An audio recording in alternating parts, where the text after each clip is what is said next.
साथियों, एक बार पुनः आप सभी का स्वागत है, अभिनंदन है। आज हम मैथ का मॉडल पेपर फर्स्ट करेंगे।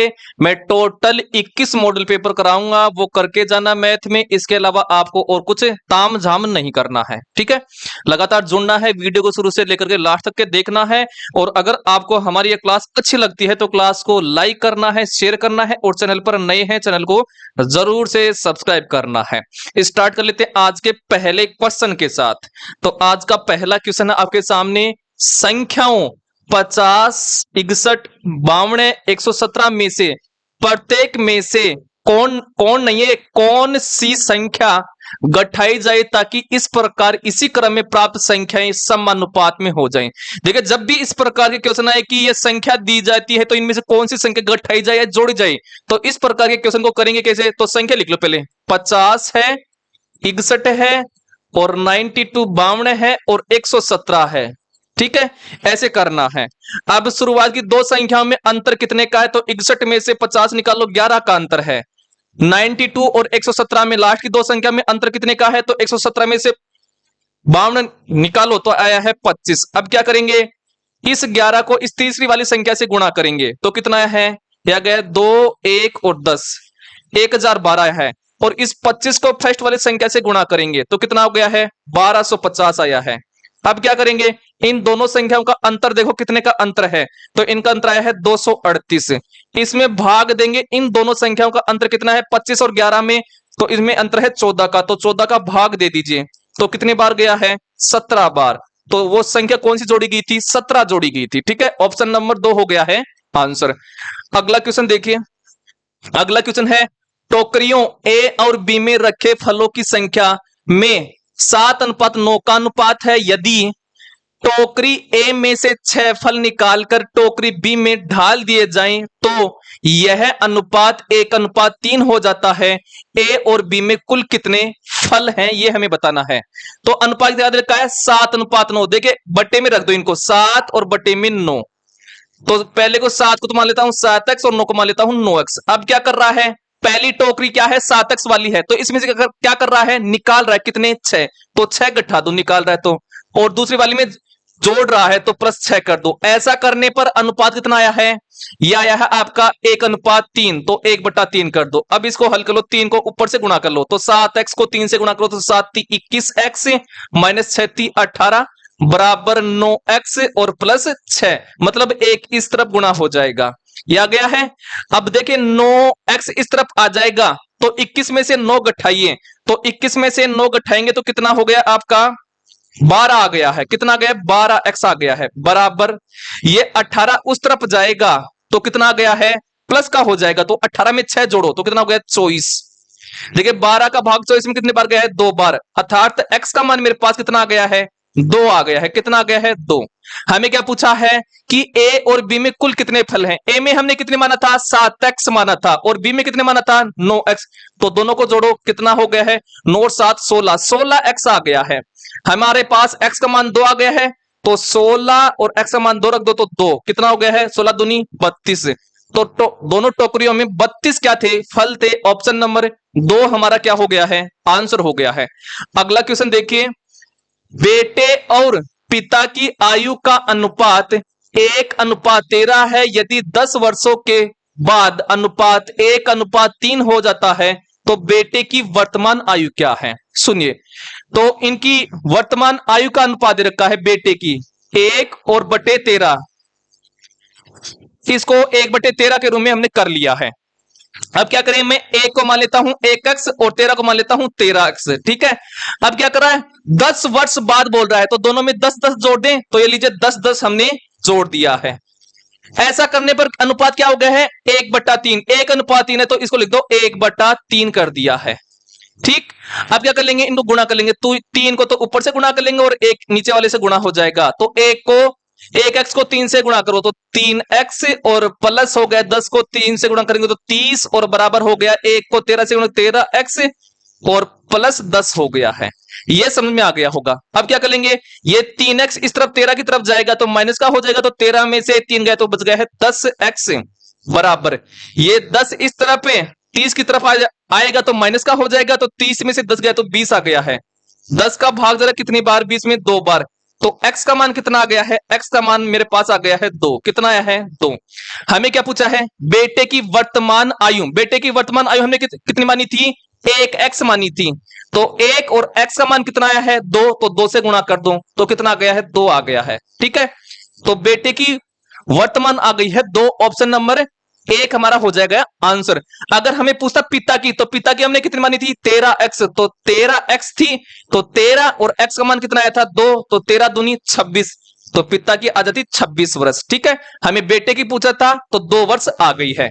ओके, चलिए अगला क्वेश्चन आपके सामने आ रहा है। अगला क्वेश्चन देखिए, ए तथा बी एक साथ एक व्यवसाय की शुरुआत करते हैं और 3:5 के अनुपात में लाभ प्राप्त करते हैं। यदि बी 12 महीने के लिए 80,000 रुपए प्राप्त का निवेश करता है तो ए 72,000 रुपए को कितने महीने के लिए निवेश करता है, यह हमें बताना है।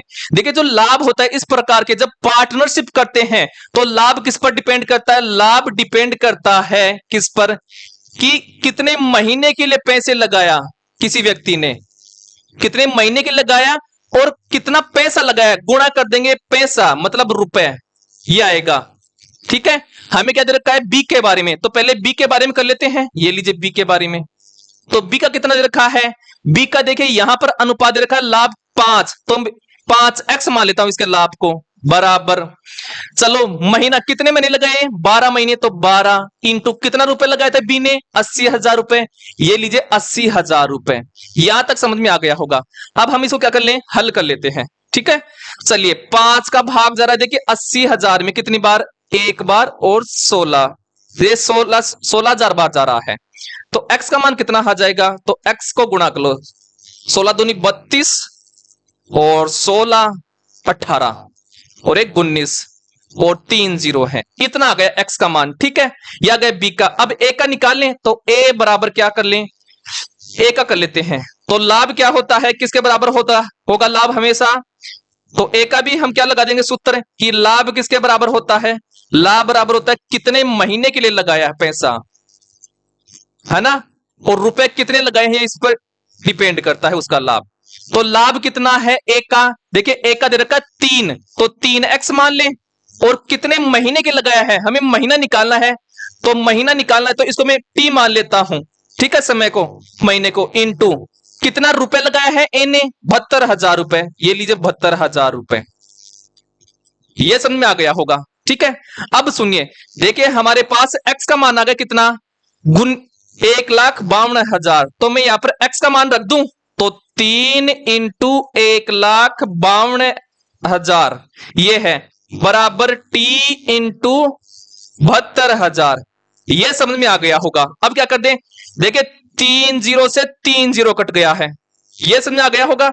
3 का भाग कितनी बार जा रहा है इसमें, 2 बार 4 बार 24 बार जा रहा है, कितने बार गया है 24 बार।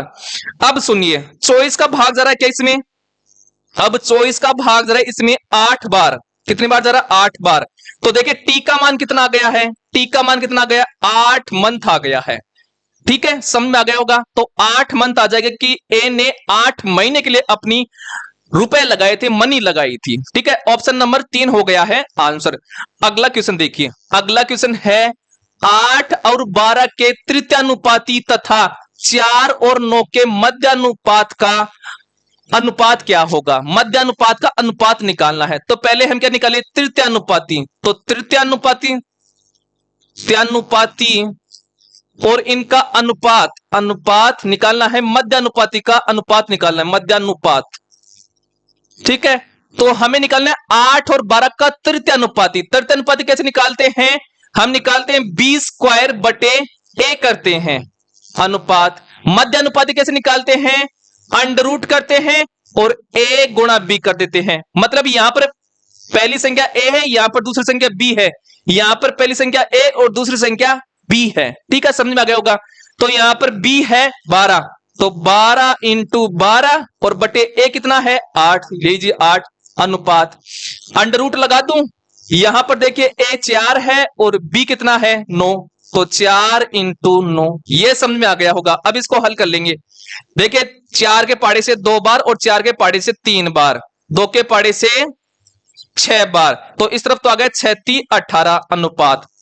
अब समझिए यहां पर अंडर रूट है, तो जो अंदर 4 है ये किसका वर्ग है? तो ये वर्ग है 2 का, तो 2 आ गया है बाहर। इंटू 9 है, ये किसका वर्ग है? तो ये 3 का है, तो 3 आ जाएगा बाहर। समझ में आ गया होगा। अब इसको क्या कर लें, हल कर लें। देखिए 2 के पहाड़ी से कितनी बार जा रहा है 9 बार, और 3 के पहाड़ी से कितनी बार जा रहा है 3 बार। तो इस तरह तो बच गया 3 और इस तरह बच गया है 1। तो कितना अनुपात आ गया 3 अनुपात 1 आ गया, जो कि ऑप्शन नंबर 1 हमारा क्या हो गया है, आंसर हो गया है। अगला क्वेश्चन देखिए, अगला क्वेश्चन है 36, 54 और 60 के एलसीएम और एचसीएफ के बीच का अंतर क्या होगा? तो हम एलसीएम निकालते हैं। एलसीएम कैसे निकालेंगे? संख्याओं को लिख लो। तो 36 है, 54 है और 60 है।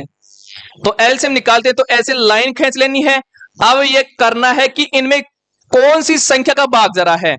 क्या 2 का भाग जा रहा है? क्या बिल्कुल जा रहा है, तो 2 का भाग दीजिए। 36 में कितनी बार गया 18 बार, और 54 में गया 27 बार, और 60 में गया है 30 बार। अब 2 का जा रहा है, क्या बिल्कुल जा रहा है, तो दीजिए 2 का भाग। तो कितनी बार गया है 18 में 9 बार, 27 में नहीं जा रहा तो 27 ऐसा कैसा लिख दो। 30 में जा रहा है तो 30 में जा रहा है 15 बार, लिख दिया। अब देखिए 2 का नहीं जा रहा है, 2 का नहीं जा रहा तो क्या 3 का जा रहा है, क्या बिल्कुल जा रहा है 3 का, तो 3 का दीजिए। लीजिए 3 का कितनी बार गया है 3 बार, 9 बार और 5 बार। अब 3 का जा रहा है, क्या बिल्कुल जा रहा है, तो 3 का दीजिए। 1 बार, ये 9 में गया है 3 बार, और ये गया है 5 का में नहीं जा रहा तो 5, ऐसा कैसा लिख दिया है। अब 3 का जा रहा है, क्या बिल्कुल जा रहा है, तो 1, तो ऐसा कैसा आ जाएगा। 3 में जा गया है 1 बार, 5 में नहीं जा रहा तो 5, ऐसा कैसा। अब 5 का जा रहा है, देखिए न 3 का जा रहा है, न 2 का जा रहा है, 5 का जा रहा है, तो 5 का दीजिए। 1 1 और 5 भी गए 1 बार। अब लास्ट में जब 1 1 आ जाए तब हमें रुक जाना है, ठीक है। और इस तरफ वाली संख्याओं को हमें क्या करना है, गुणा करना है। तो इस तरफ वाली संख्याओं को गुणा करिए।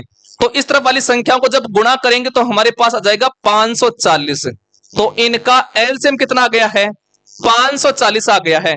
ये बात आपको समझ में आ गई होगी। अब एचसीएफ निकालें। एचसीएफ कैसे निकालेंगे? एचसीएफ निकालते हैं। एचसीएफ क्या होता है कि 36, 54 और 60 में बड़ी से बड़ी कौन सी संख्या का भाग जा रहा है, आपको ये पता करिए। तो देखिए बड़ी से बड़ी संख्या का भाग जा रहा है 6 का। कितने का जा रहा है 6 का, तो एचसीएफ आ जाएगा 6, ठीक है। तीनों में जाना चाहिए भाग बड़ी से बड़ी संख्या का, तो बड़ी से बड़ी 6 का ही जा रहा है, इसके अलावा नहीं जा रहा है, तो एचसीएफ आ गया 6। अब हमें अंतर पूछा है, तो अंतर कर ले। तो अंतर कर लो, 540 में से माइनस कर दो 6, तो कितना आ जाएगा 534 आ जाएगा, जो कि ऑप्शन नंबर 2 हमारा क्या हो गया है, आंसर हो गया है। अगला क्वेश्चन देखिए, अगला क्वेश्चन है यदि एक व्यक्ति के आय में 20% की कमी हो जाती है तो उसके अपने व्यय में कितने प्रतिशत की कमी कर देनी चाहिए जिससे उसका खर्च पूर्ववत रहे, यानी पहले जैसा रहे। सबसे पहले इस 20% को हल करो, तो 20 और प्रतिशत का साइन हटाते ही बट्टे में 100 आ जाएगा, ठीक है। 1 0 से 1 0, 2 के पाड़े से 1 बार और 2 के पाड़े से 5 बार आ गया है 1/5। हमें किसके बारे में बात की थी, ये आय के बारे में। किसके बारे में, आय के बारे में।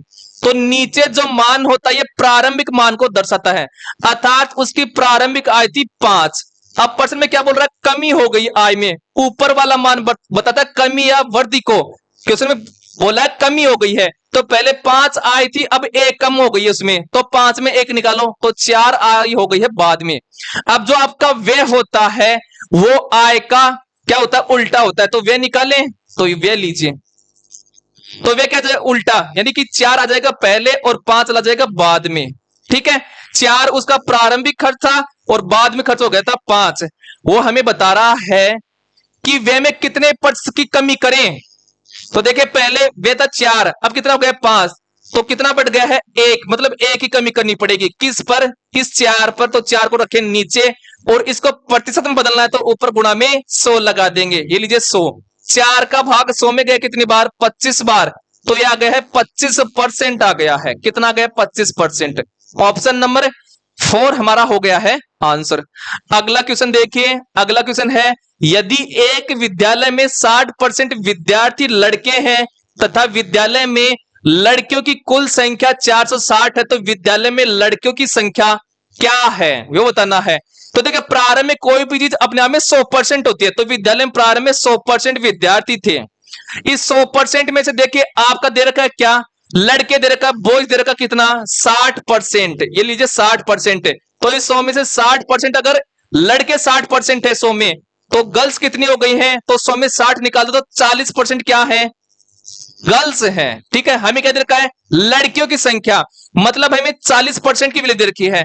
40% की वैल्यू हमें दी है कितनी, ये दिया 460 है। हमें क्या निकालना है, हमें निकालना लड़कों की संख्या। लड़कों की संख्या कितनी है 60%, तो 60% का मान निकाल लेंगे, तो 60% बराबर हो जाएगा 460। जिसका मान दे रखा उसको रखो नीचे, तो 40%, और जिसका निकालना होता है उसको ऊपर रखते तो 60%। परसेंटेज से तो परसेंटेज कैंसिल हो गया है, और 1 0 से 1 0 कट गया है। 2 के पाड़े से 2 बार, और 2 के पाड़े से कितनी बार गया है 23 बार। 2 के पाड़े से कितनी बार गया है 30 बार, और 23 गुणेतर मतलब 690 आ गया है। तो लड़कियों की संख्या, लड़कों की संख्या आ गई है 690। ऑप्शन नंबर 4 हो गया है आंसर। अगला क्वेश्चन देखिए, अगला क्वेश्चन है, दो संख्या में से छोटी संख्या का 65% बड़ी संख्या के 45% के बराबर है। यदि दोनों संख्या का योग 2574 है, तब बड़ी संख्या का मान क्या होगा। तो मैं बोला छोटी संख्या, छोटी संख्या को मैं क्या मान लेता हूं, छोटी संख्या है, छोटी संख्या को तो मैं मान लेता हूं x, और बड़ी वाली संख्या को मान लेता हूं क्या, y मान लेता हूं। अब क्या बोला है कि छोटी संख्या का 65%, तो छोटी संख्या क्या है x, इसका 65% निकाले, तो गुणा 65 और परसेंटेज का साइन हटाते ही बटे में 100। ये किसके बराबर है, तो बराबर का साइन लगा लेते हैं, y बड़ी संख्या है, बड़ी, और इसका कितना निकालना है 45%, तो 45 और बटे में 100, यानी परसेंटेज का साइन हटाते हैं तो बटे में 100 आ जाता है। ठीक है, देखिए 100 से 100 कट गया है, यह समझ आ गया होगा। 5 के पाड़े से 9 बार, और 5 के पाड़े से 13 बार, तो x के बटे में क्या जाएगा y, ये लीजिए y बराबर, उस तरफ 9 बचा है और 9 के बटे में 13 चला जाएगा। इसका अर्थ क्या हुआ है, x का मान 9 है, y का मान 13, अर्थात x अनुपात y कितना गया है, तो x का मान 9 है, अनुपात y का मान 13 है, और दोनों का योग कितना है 2574 है। तो मान निकाले इनका, तो 13 और 9 को जोड़ो, कितना हो गया है 22 हो गया है। कितना हो गया है 22। अब 22 का भाग देंगे किसमें, इस संख्या में, तो 22 का भाग दीजिए इसमें, तो 22 का भाग गया है एक बार, फिर एक बार, फिर 7 बार, 117 बार गया है। हमें कौन सी संख्या निकालनी है, बड़ी वाली संख्या। इनमें बड़ी संख्या कौन है, ये 13 है, तो 13 को गुणा कर देंगे 117 से, किसे गुणा कर देंगे 117 से गुणा कर देंगे, तो करिए, तो 1 2 5 और 1 1521 आ गया है। तो बड़ी संख्या आ गई है 1521, जो कि ऑप्शन नंबर 1 हमारा हो गया है आंसर। अगला क्वेश्चन देखिए, अगला क्वेश्चन है, एक कुर्सी 3000 रुपए में खरीदी गई तथा 6% की हानि से बेची गई कुर्सी का विक्रय मूल्य क्या होगा। देखिए प्रारंभ में कोई भी वस्तु होती है वो अपने में 100% होती है, तो आपकी जो कुर्सी थी उसका प्रारंभ में क्रय मूल्य था 100%, क्या था 100% था, तो हमें 100% का मान दे दिया कितना 3000 रुपए। अब वो इस 100% को बेच रहा है कितने में 6% की हानि में, मतलब हानि हो रही है, तो इस 100 में से 6 निकालो तो कितना हुआ है 94, मतलब 94% में बेचा है, तो 94% का मान निकाल ले, तो 3000, और जिसका मान दे रखा है उसको रखो नीचे, तो 100% जिसका मान दे रखा है, और जिसका मान निकालना होता है उसको ऊपर गुणा कर दो, तो 94%।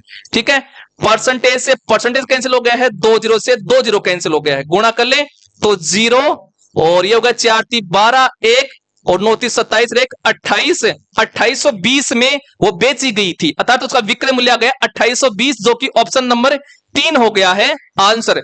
अगला क्वेश्चन देखिए, दो संख्याओं किसी तीसरी संख्या से 50% और 75% कम है, दूसरी संख्या को कितने प्रतिशत बढ़ाया जाए कि वह पहली संख्या के बराबर हो जाए। देखिए पहली संख्या व दूसरी संख्या दोनों की तुलना किससे की जा रही है, तीसरी संख्या से, तो जिससे तुलना की जाती है उसको आपको 100 मानना है, तो तीसरी संख्या क्या हो गई अपने आप में 100 हो गई है। कितनी हो गई है 100। अब क्या बोल रहा है, पहली संख्या 50% है, तो पहली संख्या 50% निकालेंगे, तो 100 में से 50 निकाल दो तो कितनी हो गई है? 85 आ गई है। दूसरी संख्या क्या है? 75% कम है, तो 100 में से 75 निकाल दो तो कितना हो गया? 25 है। आगे अब क्या बोला है कि आपकी पहली संख्या को यानी कि दूसरी संख्या को कितना बढ़ाया जाए। देखिए दूसरी संख्या 25 है, पहली संख्या 50, तो इसी दूसरी संख्या को कितना बढ़ाऊं कि 50 हो जाए? 25 बढ़ाऊं, ठीक है। और तुलना किससे कर रहा है? इसी संख्या से, तो 25 रख दो नीचे और इसको परसेंटेज में बदलने के ऊपर गुणा में 100। 25 से 25 कट गया, कितना हो गया है? 100% बढ़ाना पड़ेगा। कितना बढ़ाना पड़ेगा? 100%, जो कि ऑप्शन नंबर 4 हो गया है आंसर।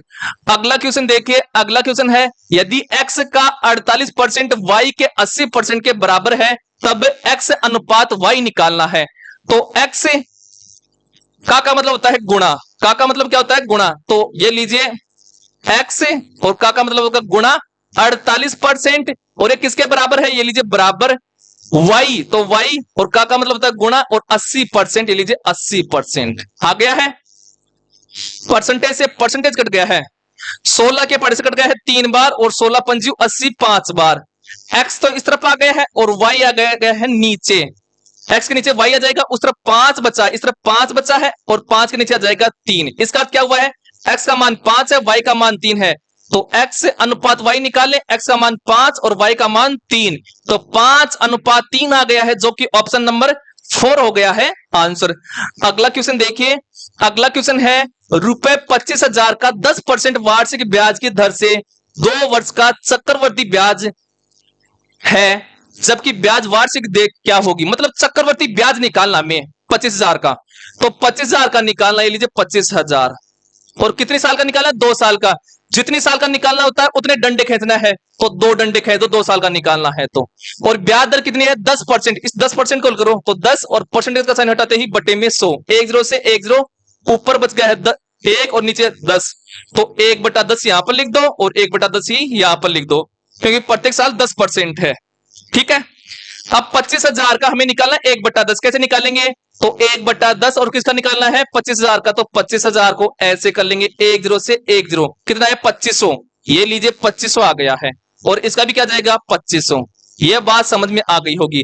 अब देखिए इस 2500 का इस दूसरे साल में ब्याज लगेगा कितना? 1/10, तो 1/10 निकालो, तो 1/10 और किसका निकालना है? 2500 का, तो 2500, 1 0 से 1 0 कितना है? 250 आया है, तो ये लीजिए 250, ये आ गया है पूरा चक्रवर्ती ब्याज। अब इनको जोड़ लो, 2500 और 2500 कितना हो गया है? 5000, और ये हो गया है 250, ये है, तो कितना हो गया है? 5250। तो टोटल चक्रवर्ती ब्याज आ गया है 5250, जो कि ऑप्शन नंबर 3 हो जाएगा हमारे पास आंसर। अगला क्वेश्चन देखिए, अगला क्वेश्चन है हल करें 1500 प्लस 70 गुणा 3 बराबर क्या होगा? देखिए इस प्रकार के क्वेश्चन बोर्ड मास विधि से होते हैं, तो हमें क्या दे रखा है यहाँ पर? प्लस और गुणा दे रखा है। सबसे पहले हम भाग हल करते हैं, फिर गुणा, फिर प्लस, फिर माइनस को हल करते हैं, ये आपको ध्यान रखना है। तो 1500 प्लस 70 गुणा 3 है, तो यहां पर पहले गुणा है तो गुणा को हल कर लो, तो 1500 प्लस 70 को 3 से गुणा करो तो 210। अब इनको जोड़ लो तो 0 1 और ये हो गया 7 और 1, 1710 आ गया है, जो कि ऑप्शन नंबर 3 हो गया है आंसर। अगला क्वेश्चन देखिए, अगला क्वेश्चन है एक बैग में 1 रुपए, 2 रुपए और 5 रुपए के सिक्कों का अनुपात दे रखा है 2:3:8 है, और बैग में कुल राशि 432 रुपए है, तो 2 रुपए के सिक्के की संख्या कितनी है? आइए हमें क्या कौन कौन से सिक्के हैं? 1 रुपए का सिक्का है, 2 रुपए के सिक्के हैं और 5 रुपए के सिक्के हैं, ठीक है। चलो 1 रुपए के सिक्के तो कितने हैं? दे रखा है 2, और 2 रुपए के सिक्के कितने हैं? 3, और 8 रुपए के कितने सिक्के हैं? 5 रुपए के 8 सिक्के हैं, ठीक है। देखिए हमें कुल राशि दे रखी है 432, तो इन सिक्कों को हमें रुपए में बदलना पड़ेगा। चलो तो 2 सिक्के हैं 1 रुपए के, तो इसको रुपए में बदलूंगा तो इस 1 से गुणा करूंगा, ये लीजिए 1 से कर दो, कितना गया? 2। अब इन 3 सिक्कों को बदलेंगे किसमें? रुपए में, तो 2 रुपए के सिक्के तो 2 से गुणा कर दो, कितना गया? 3 दूनी 6। चलो 5 रुपए के सिक्के हैं 8, तो बदलेंगे तो 5 से गुणा करेंगे, ये लीजिए 5 से गुणा कर दो, तो 8 पंजे 40। ये टोटल कितना धन हो गया है? इनको जोड़ लो, तो 46 और 2 48, टोटल 48 रुपए हैं, और 48 का मान हमें कितना दे रखा है? 32 दे रखा है। कितना दे रखा है? 432 दे रखा है। ठीक है, ये बात आपको समझ में आ गई होगी। ए का मान निकाल लो। ए का मान कैसे निकालेंगे? 48 का भाग 432 में दीजिए तो 9 बार गया है। ए का मान आ गया है 9। अब हमें क्या निकालना है? 2 रुपए के सिक्कों की संख्या। क्या निकालनी है? 2 रुपए के सिक्कों की संख्या। चलो तो 2 रुपए के सिक्कों की संख्या निकाल लो। चलिए, तो 2 रुपए के सिक्के कितने थे यहां पर? 9। दो, हमें 2 रुपए के सिक्के निकालने हैं, तो इस 9 को किससे गुणा कर देंगे? 2 से गुणा कर देंगे। किससे गुणा करेंगे हम? सॉरी, 3 है ना 2 रुपए के सिक्के, तो 3 से गुणा कर देंगे। तो 9 इंटू 3, तो 9 30 27 हो गया है। तो 2 रुपए के टोटल सिक्के कितने हैं? 27 हैं।